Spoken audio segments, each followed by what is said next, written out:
Do you ever wonder if you should keep driving when it's getting late and you're getting a little tired, or if you should just shut it down and start in the morning when you're fresh? Well, there's a calculation for that. I come across this decision all the time. So the question is, do I want to keep driving when it's late, but the traffic is really, really clear and I'm getting a little tired, or if it would be better to just shut down, restart in the morning when I'm fresh, even though the traffic might be bad? I used to make this decision all the time, just in the moment, but that might not be the best way to do it if you're already tired. So I came up with a formula that takes all the guesswork out. So here's how to do it. First, you take your tiredness level, right? And you give yourself a rating from 0 to 100. 100 is like fully awake. And then 0 is basically like you're so tired that you can't even drive safely. So you absolutely have to stop. So once you got your energy level, next you do your traffic level or ease of driving level.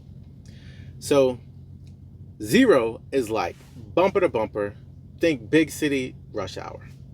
And then 100 is a crystal clear, open, practically empty highway. So here's how to calculate it. First, I find my energy level. Let's say it's getting a little bit late. I got about 30% energy left. So I give myself an energy score of 30. Next, let's check out the traffic. So it's late, traffic's crystal clear.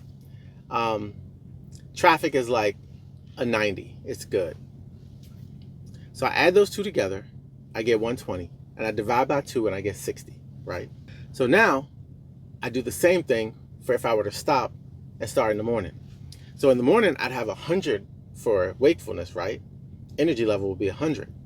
But depending on where you are, if you're in, say, Savannah, rush hour, that could be like a 15. And then if you're in Atlanta, that'd be like a 0. So let's just say we're in Savannah. So I've got an energy level of 100. I got Savannah rush hour traffic of 15. I add those together, I get 115. Divide them by 2, and I get 58. So 60 versus 58. I guess I'm going to just keep driving a little bit longer, but it's close. So I might start looking for a parking spot. And then if it were Atlanta with a 0 and 100 wakefulness, then that's a 50. And that means I definitely want to keep driving a little bit longer because 60 is well above 50.